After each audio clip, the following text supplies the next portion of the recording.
See, mis pidi olema järjekordne määrav võidusõit karjääris, mida iseloomustasid hingematud kiirused ja kartmatu sõit, muutus kurvaks päevaks, mis muutis igaveseks vormel 1 kulgu.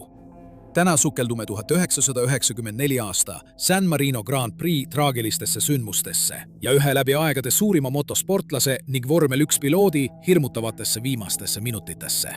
Ayrton Senna oli võidusõidumeister, kelle elu rajal oli sama kaasahaarav kui kangelaslik. Sõitja, uuendaja, strateeg. Senna oli paljudele vormel 1 fännidele sama, mida Picasso ja Michelangelo tähendasid kunstimaailmale. Tema pühendumus selle piiride nihutamisele, mis näis võimalik, määrates tema karjääri ning inspireeris nii fänne kui ka kaasvõistlejaid. Mitmete maailmameistritiitlite ja lugematute võitudega oli ta teel vormel 1 ümberkujundamisele oma nägemuse ja ületamatu andega. Kuni saatusliku päevani Imola ringrajal, mil tema oskuste tippu pidanud näitama sõit, muutus hoopis jahmatavaks looks sellest, kui kiiresti võivad asjad võidusõidurajal valesti minna. Liitu meiega, kui uurime 34-aastase legendi elu, kelle järgmine suur väljakutse oli veelgi kindlustada oma staatus võib-olla kõigi aegade suurimana. Kui tal oleks õnnestunud, oleks ta jätkanud talle armsa spordiala valitsemist, kuid saatusel olid teised plaanid. Kui sinu, nagu ka minu teadmised vormel 1-st piirduvad hilisõhtuste uudiste, spordirubriigi ja juhuslike sotsiaalmeedia postitustega, võid sa arvata. Ayrton Senna tuli tüüpilisest võidusõidu imelaste taustast. Privilegeeritud perekonnast, sündinud võidusõidu eliiti, juba varakult kasvatatud selleks, et radu valitseda. Aga see oli tõest väga kaugel. Kuigi Ayrtonil oli mugav lapsepõlv, ei olnud tema sisenemine võidusõidumaailma perekonnapärandi poolt ette määratud. Ayrtoni perekond ei olnud võidusõidumaailmas tuntud. Nad olid ärimehed São Paulos, Brasiilias. Ayrtoni lugu ei räägi noorest east saadik võidetud võidusõidutrofeedest. See räägi poisist, kes armastas autosid rohkem kui midagi muud. Ayrton sündis 21. märtsil 1960 oma pere keskmise lapsena, mis tähendas, et ta pidi leidma viise, kuidas silma paista. Juba väga noorest east alates armastas Ayrton kõike, mis ratastel liikus. Teda ei ümbritsenud võidusõidurajad ega võidusõiduvarustus, kuid tal olid mänguasjade kardid, millega isa tal mängida aitas. Tema isa, edukas ärimees, nägi, kui väga Ayrton autosid armastas. Nii et kui Ayrton oli vaid 4-aastane, tegi ta talle kardi. See polnud küll uhke, aga Ayrtoni jaoks oli see täiuslik. Ta sõitis sellega nende suures hoovis ringi, teeseldes, et osaleb päris võidusõitudes. Ayrtoni jaoks algas kõik just siit. Ja peagi tegi kirg rataste vastu temast ühe maailma kuulsama sportlase. Kasvades oli Ayrton nagu iga teinegi laps. Ta käis koolis, tegeles spordiga ja veetis aega sõpradega. Ta polnud parim õpilane. Teda tunti rohkem sihikindluse ja vahel ka kangekaelsuse poolest. Omadused, mis hiljem aitasid tal võidusõidus edu saavutada. Kui ta kasvas ka tema huvi autode vastu. Teismelise eas märkas Ayrtoni perekond tema suurt huvi võidusõidu vastu. Oli selge, et Ayrton vajas oma unistuste täitmiseks enamat kui lihtsalt tagaaja rada. Kui Ayrton oli 13-aastane, otsustas tema isa, et on aeg viia ta organiseeritumasse võidusõidukeskkonda. Ta ostis Ayrtonile tema esimese päris võistluskardi. See polnud lihtsalt suvaline kart. See oli ehitatud võistlemiseks ja tähistas Ayrtoni esimest sammu professionaalse võidusõidu maailma. Ayrton hakkas osalema kohalikel kardimeistrivõistlustel. Kardisporti peetakse sageli võidusõitja karjääri esimeseks tõsiseks sammuks ja Ayrtoni jaoks polnud see teisiti. Ta ei osalenud lihtsalt, ta oli seal selleks, et võita. Tema pühendumus oma kardimasina mehaanika mõistmisele koos loomuliku sõiduoskusega pani ta silma paistma juba noores eas. Kardisõit õpetas Ayrtonile palju rohkemat kui lihtsalt sõitmist. Ta õppis tundma võidusõidu dünaamikat, sealhulgas täpsuse, ajastuse ja strateegia olulisust. Ta veetis tunde harjutades ja teisi võidusõitjaid jälgides, õppides nende tehnikatest ja vigadest. Tema esimesed võistlused polnud lihtsad, vaatamata oma andele seisis Ayrton silmitsi väljakutsetega. Võidusõit on karm spordiala, kus isegi väike viga võib sulle võistluse maksma minna. Kuid Ayrton oli sitke, ta analüüsis iga võistlust, et mõista, mis valesti läks ja kuidas ta saaks paremaks saada. See põhjalik tähelepanu detailidele sai tema sõidustiili tunnusjooneks. Senna võitis 1977 aastal Lõuna-Ameerika kardimeistrivõistlused. Ta osales kardispordi maailmameistrivõistlustel igal aastal, aastatel 1978, 1982, saavutades teise koha 1979 ja 1980 aastal. 17-aastaselt oli Ayrton võitnud Brasiilias mitu kardimeistrivõistlust. Tema edurajal ei jäänud märkamata ning hakkas selgeks saama, et tal on potentsiaali jõuda kaugemale riiklikest kardivõistlustest. Ayrton hakkas unistama võidusõidust kaugel Euroopas, kus konkurents oli karmim ja võimalused suuremad. Oma perekonna toetusel tegi Ayrton julge otsuse kolida Euroopasse. See oli oluline samm, mis tähendas, et ta pidi perekonna ja sõbrad maha jätma. 1981 aastal kolis Ayrton koos oma naisega Inglismaale, et haarata võimalusest areneda mootorispordi südames. See samm oli hüpe tundmatusse. Ayrton astus maailma, kus teda ei tuntud ja kus ta pidi end uuesti tõestama. Inglismaal liitus Ayrton Van Diemeni võistkonnaga, mida juhtis tollal juhtiv Formula Fordi boss Ralf Firman, et võistelda Formula Ford 1600 sarjas, mis on paljudele tulevastele vormel 1 sõitjatele populaarne algtaseme sari. Tema kohanemine eluga Inglismaal oli keeruline. Ilm, toit ja keel olid kõik tema jaoks uued, kuid ta keskendus endiselt võidusõidule. Ayrtonian tuli kiiresti esile. Ta võitis meistrivõistlused oma esimesel hooajal ja sai kiiresti ringradadel tuntuks kui potentsiaalne tulevane F1 piloot. Tema teekond Sao Paulost pärit noorest poisist Inglismaa meistriks tähistas vaid algust sellest, mis kujunes hiilgavaks karjääriks autospordis. Aga see oli karjäär, mis oleks peaaegu lõppenud, enne kui see üldse alata sai. 1981 aasta lõpus, kui tema esimene võidusõidu hooaeg hakkas lõppema, seisis Ayrton silmitsi teelahkmel, mis oleks võinud tema teekonna autospordis enneaegselt lõpetada. Surve kasvas mitmest suunast. Tema naine, kes oli rahulolematu eluga välismaal ja igatses Brasiiliat, ning tema perekond, kes lootis, et Ayrton võtab kodumaal pereettevõttes olulise rolli. Olles lõksus oma perekonna ootuste ja enda võidusõidu ambitsioonide vahel, leidis Senna end teelahkmel. Tundes nende pingete raskust, naasis Senna pärast võidusõidu hooaega Brasiiliasse.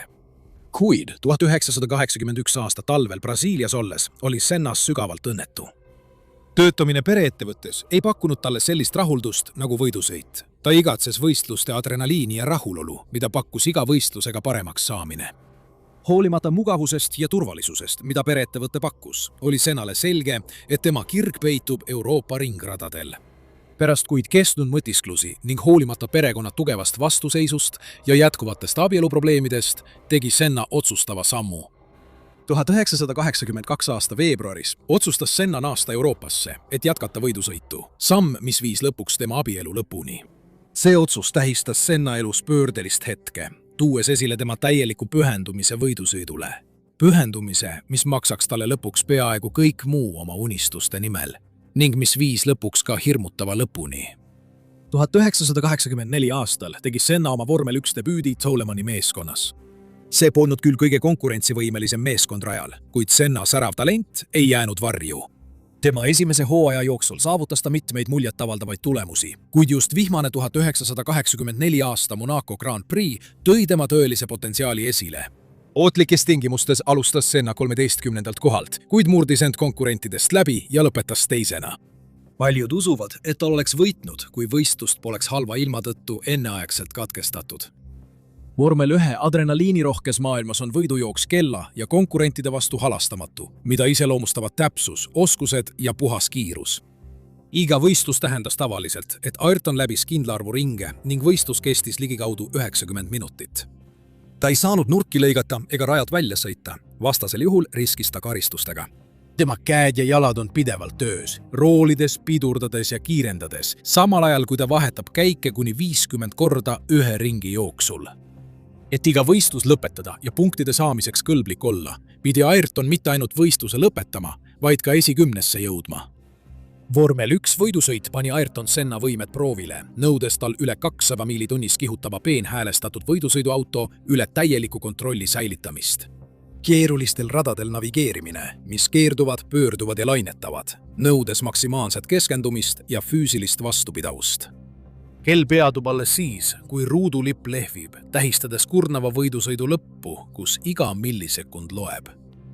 Maailma parimate sõitjate hulka kuuluv Senna oli teel, et saada vormel 1 legendiks, eriti pärast oma säravat läbimurde hooaega.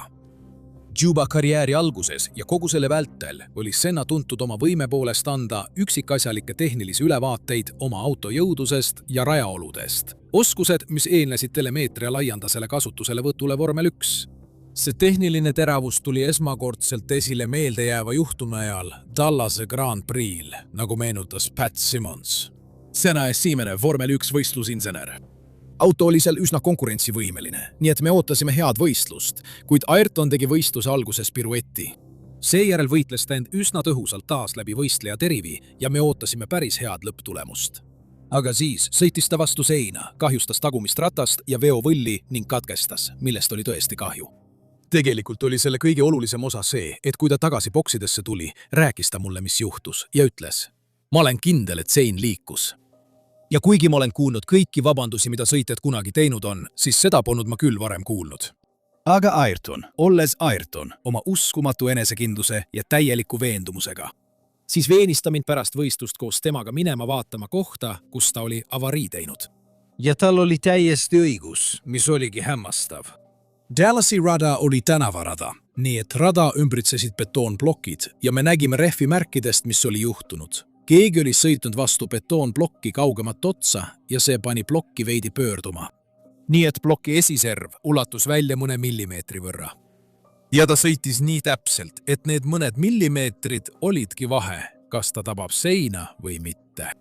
Kuigi mind alguses ärritas, et me katkestasime sõidujuhi vea tõttu, siis kui ma nägin, mis tegelikult juhtus ja kuidas ta sõitis, kasvas mu austus selle mehe vastu märkimisväärselt. Sellel hooajal saavutas Senna veel poodiumikohti Suurbritannia ja Portugali Grand Prix'l, lõpetades sõitjate meistrivõistlused 9. 13 punktiga.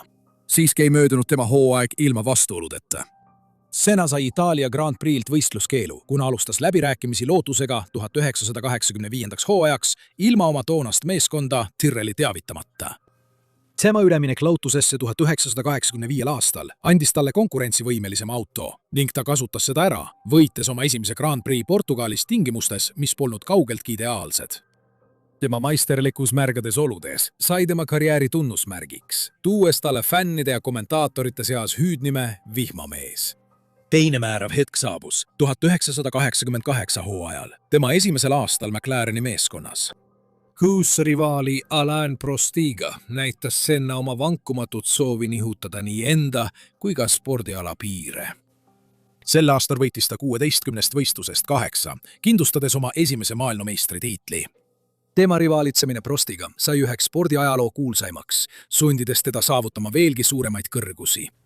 Üks Senna meeldejäävamaid võistlusi oli 1993 aasta Euroopa Grand Prix Donington Parks. Seal sõitis ta paljude arvates vormel 1 ajaloo ühe parima avaringi.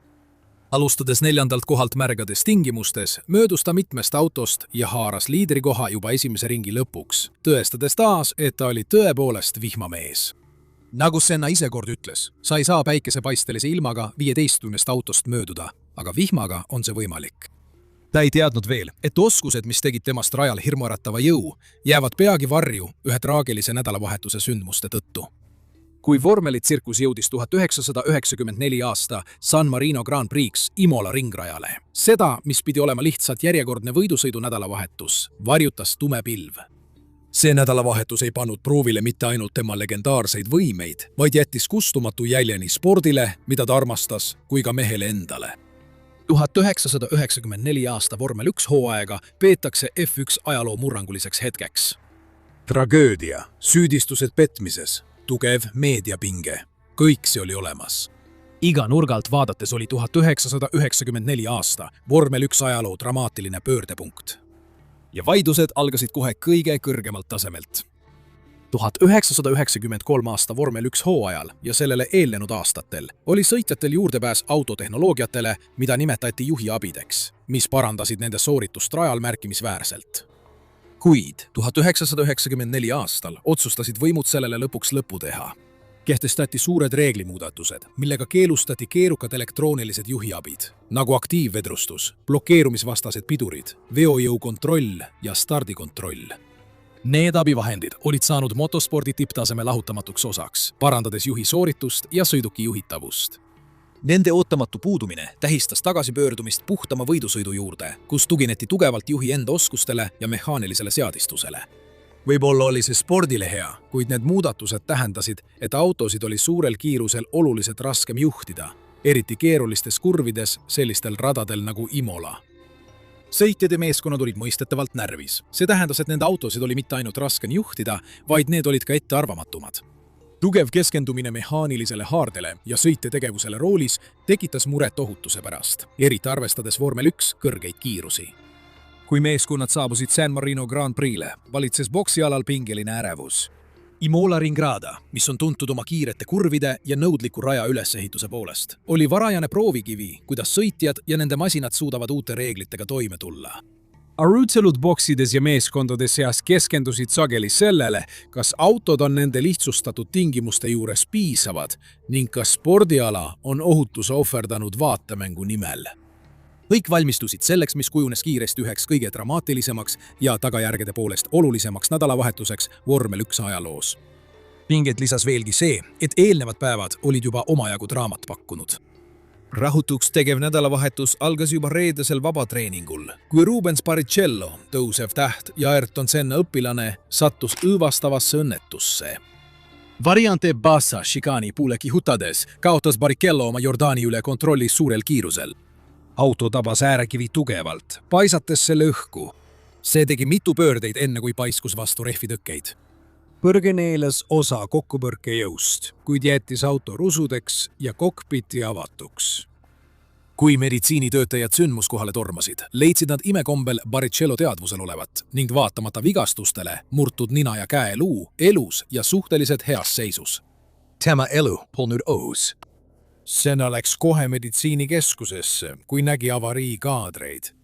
Tema kergendus, kui ta leidis Barrichello elusana, oli suur, kuid juhtum ja oma hoolealuse peaaegu kaotamine raputasid teda sügavalt. Pahaendeline õhkkond muutus järgmisel päeval veelgi pingelisemaks, kui laupäevases kvalifikatsioonis tabas taas tragöödia. Austria uustulnuk Roland Ratzenberger, kes pingutas kõvasti, et oma alles 3. vormel 1 stardil silma paista, sattus surmaga lõppenud avariisse, mis varjutas võidusõidumaailma veel aastateks. Ratzenberger oli kiirel ringil, sisenedes suure kiirusega Villeneuve'i kurvi, kui tema Simteki esitiib, mis oli eelmisel ringil kahjustada saanud, purunes. Surveiu kaotus oli kohene ja katastroofiline. Tema auto, mis ei suutnud pöörata, sõitis otse rajalt välja peaaegu 190 miili tunnis ning põrkas vastu betoonseina. Löök oli laastav ja auto hävis kokkupõrkes tõkkega. Sennat, kes valmistus oma kvalifikatsioonisõiduks, teavitati õnnetusest kohe. Jahmunud jättis ta oma auto boksi teele maha ja suundus avariipaika. Tõsine ilme oli tema näole kinnistunud. Hiljem meditsiinikeskuses nägi ta oma silmaga kõrge kiirusega kokkupõrke tagajärgi. Ratzenbergeri kaotus, kes oli kolleeg ja konkurent kõige puhtamas mõttes, mõjus talle silmnähtavalt. Sennat nähti pisaratega silmis, haruldane mõra tema tavaliselt vaos hoitud olekus, mis peegeldas karmilt reaalsust, milliste riskidega nad kõik silmitsi seisid. Teatati, et Senna veetis selle õhtu, oma viimase õhtu maa peal, sügavas vestluses lähedaste kaaslastega, mõtisködes nende spordiala ohtude üle. Ayrton Sennal oli väga hea põhjus muretsemiseks. Ta oli just lõpetanud pikaajalise koostöö McLareniga, meeskonnaga, kelle insenere ta tundis ja usaldas, ning kellega ta oli võitnud 3 maailma meistritiitlit, et liituda Williamsiga, teise tipp F1 konkurendiga ja Williams FW16 autoga. See uus partnerlus lubas vähemalt paberil rohkem, nii toetuste kui ka boonuste osas, kuid kogenud F1 piloot ei olnud rahul. Oma uue meeskonna debüüdil traditsioonilistel hooajaeelsel testimisel ütles Senna: "Mul on väga negatiivne tunne selle auto juhtimise ja selle piiril sõitmise suhtes ning nii edasi. Seetõttu ei olnud mul ühtegi sõitu ega ühtegi ringi, kus ma oleksin end mugavalt või piisavalt enesekindlalt tundnud. Mul on autos ebamugav, kõik tundub vale. Me vahetusime istme ja rooli, aga isegi siis palusin ma juba rohkem ruumi. Kui meenutada aega, kui me eelmisel septembril Estorilis võistlesime, tundub see nüüd palju raskem. Osaliselt on see tingitud elektrooniliste muudatuste puudumisest. Samuti on autol oma iseloom, milles ma pole veel täielikult kindel. See muudab sind palju pingelisemaks ja see tekitab stressi. Probleemid jätkusid ka hooaja alguses. Sennal oli tema karjääri halvim algus Vormel 1 hooajale. Ta ei suutnud esimestes 2 sõidus, kus ta mõlemas juhtis, finišeerida ega punkte teenida. Nii saabuski Senna masendunult ja rahutult Imolasse, lootuses oma õnne muuta. Ta ei teadnud, et saatusel olid tema jaoks palju tumedamad plaanid. Oli 1994. aasta 1. mai. Sellel saatuslikul võistluspäeval, kui mootorid Imola päikese all undasid, oli õhk täis ootust ja varjatud rahutust. Ayrton Senna, alati keskendumise ja täpsuse kehastus, oli stardirivis esikohal, pilk suunatud horisondile, mõtted võib-olla kordamas nädalavahetuse varasemaid traagilisi sündmusi. Tema autos oli Austria lipsümbol, mille ta plaanis pärast edukat võitu lahti rullida, et austada sel nädalavahetusel hukkunud sõbra Rolandi mälestust. Roheline tuli süttis, lipud lehvisid ja maailma eliitseimate võidusõidumasinate jõud päästeti valla. Senna sööstis kohe ettepoole. Tema Williams FW16 lõikas läbi karge õhu ärganud metsalise möirgega. Kuid vaid hetked pärast sõidu algust puhkes kaos. Ühe võistleja, J.J. Lehto Benettoni auto, seiskus stardiruudul, otse kui liikumatu ankur kiiruse meres. Järgnenud paaniline rabelemine temast möödapääsemiseks oli kohene ja ärev. Heidro Leimi, kes tuli tagant lootusel, ei suutnud õigel ajal kõrvale põigata ja põrkas tugevalt kokku Lehto seisva autoga. Nende purunenud sõidukite rusud lendasid nagu šrapneil õhku, puistates rada ja tribüüni. Keose keskel said pealtvaatajad ise pihta lendavate rusudega. Kui turvaauto rajale tuli, aeglustus tempo roomamiseni. See oli terav kontrast vormel 1 adrenaliinist pakatavale kiirusele. Opel Vectra turvaauto, mille võimed olid tagasihoidlikud, juhtis kolonni, kuid selle ebapiisav kiirus osutus tõsiseks probleemiks. Selle aeglane tempo põhjustas kõrge jõudusega võistlusrehvide jahtumise ja rõhulanguse, ohtlik olukord autodele, mis on loodud äärmuslike kiiruste jaoks. Senna, alati tähelepanelik ja äärmiselt keskendunud, märkas probleemi kohe. Ta viipas jõuliselt turvaauto juhile, et too kiirust suurendaks. Tema žestid olid vaatajatele selgelt nähtavad, vaikne, kuid intensiivne väljendus kiire loomulisusest ja frustratsioonist. Kui võidusõit lõpuks 6. ringil jätkus, ei raisanud Senna aega. Ta kiirendas raevukalt, tema sõiduk reageeris nagu puurist vabastatud loom, võttes taas liidrikoha ja seades pöörase tempo, et taastada rehvide temperatuur ja optimaalne rõhk. Kuid kui ta 7. ringil lähenes kurikuulsale Tamburello kurvile, mis oli tuntud oma nõudlikkuse ja halastamatute pöörde poolest, tabas katastroof. Tema auto võib olla endiselt varasemate tempoprobleemide või varjatud mehaanilise rikke tõttu kahjustatud, ei suutnud kurvi läbida. Selle asemel jätkas auto ideaaltrajektoorilt otse edasi hirmuäratava kiirusega umbes 191 miili tunnis. Ayrton Senna võikles auto üle kontrolli hoidmise nimel, kuid isegi üks maailma parimaid sõitjaid ei suutnud vältida seda, mis juhtuma hakkas. Mõne hetke pärast turkas see betoonist piirde vastu hinnanguliselt 145 miili tunnis. Sellise kiirusega kokkupõrke mõju oli katastroofiline. Kokkupõrke jõud tekitas paanikat nii rajal kui ka pealtvaatajate seas. Meditsiinimeeskonnad tormasid sündmuskohale meeleheitliku lootusega. Nende pingutused olid pöörane võitlus saatuse tiksuva kella vastu. Need püüdsid Senna vrakist välja tõmmata. Tema auto oli räsitud tunnistus kokkupõrke jõhkrusest. Ayrton Senna oli kuidagi veel elus ja kui meditsiinimeeskond meeletult püüdis teda päästa, hakkasid küsimused tekkima.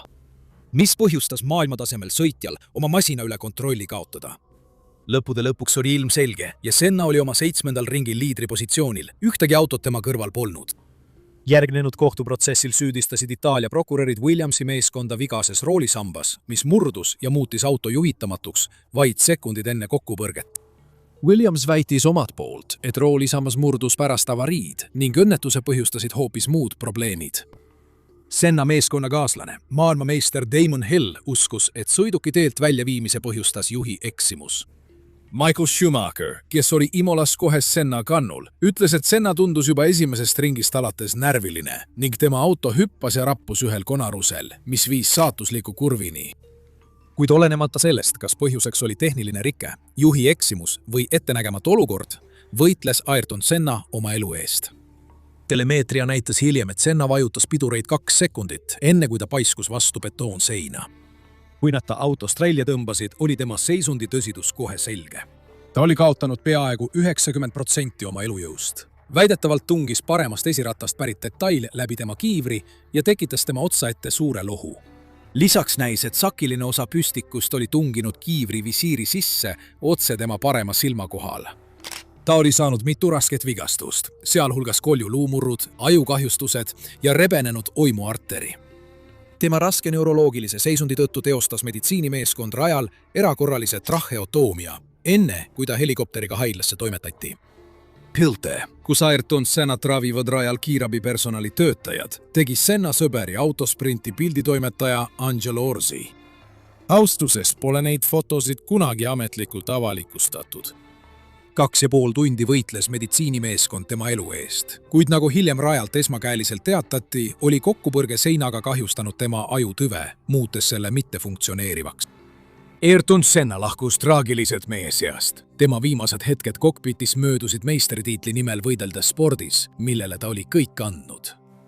Spordis, kus tragöödiad olid tavalised, kuid surmajuhtumid harvad, jättis Ayrton Senna traagilise õnnetuse vahetu järelkaja vormel 1 maailma ja kogu spordimaailma sügavasse šokki ja leinasse. Senna ei olnud mitte ainult silmapaistev tegelane motosporti maailmas, vaid ka rahvuskangelane Brasiilias ja armastatud isik kogu maailmas. Vormel 1 maailmast tuli kohene reaktsioon, mis oli segu leinast ja kindlast otsusest parandada spordiala ohutusstandardeid. Senna õnnetuse olemus ise, mis juhtus hoolimata juba kehtivatest kõrgetest ohutusstandarditest, oli karm meeldetuletus kõrge kiirusega võidusõidu loomupärastest riskidest. See tõi kaasa kohesed muudatused ohutusprotokollides ja võidusõiduradade ohutusmeetmete ümberhindamise üle kogu maailma. Tragediale järgnenud nädalatel tegid mitmed Grand Prix ringrajad muudatusi, et parandada sõitjate ohutust. Nende hulka kuulusid rajapaigutuse muudatused, et vähendada suure kiirusega kurve ning kaasaegsemate tõkketehnoloogiate paigaldamine, mis olid mõeldud paremini lööke neelama. FIA, vormel 1 juhtorgan, algatas samuti mitmeid lühiajalisi ohutusmeetmeid ning alustas põhjalikku ohutusstandardite ülevaatamist, mis viis järgnevatel aastatel märkimisväärsemate regulatiivsete muudatusteni. Senna surm sai katalüsaatoriks ühele kõige intensiivsemale ohutusele keskendumisele vormel 1 ajaloos. Tema õnnetus koos Rowan Ratzenbergeri surmaga samal nädalavahetusel tähistas pöördepunkti, mis viis spordiala ohutusalase lähenemise ulatusliku reformini. See hõlmas lõpuks handsi ehk pea ja kaela tugiseadme kasutuselevõttu, rangemaid kokkupõrketitede standardeid autodele ning arvukalt muudatusi nii autode disainis kui ka raja ohutusstandardites, mille eesmärk oli paremini kaitsta sõitjaid. Traagiline nädalavahetus Imolas ajendas Grand Prix Drivers Associationi taasloomist, mis oli tol ajal mitteaktiivne. See organisatsioon, mida juhtisid sõitjad, keskendus ohutusstandardite parandamisele ja tagas, et sõitjate arvamust kuulati võistlustingimuste ja ohutustehnoloogiate aruteludes. Aastakümneid pärast tema traagilist õnnetust inspireerib ja kujundab Ayrton Senna pärand jätkuvalt vormel 1 maailma. Tema pühendumus ja oskused tegid temast mitte ainult ühe kõigi aegades suurima sõitja, vaid ka oluliste ohutusalaste edusammude eestvedaja selles spordis.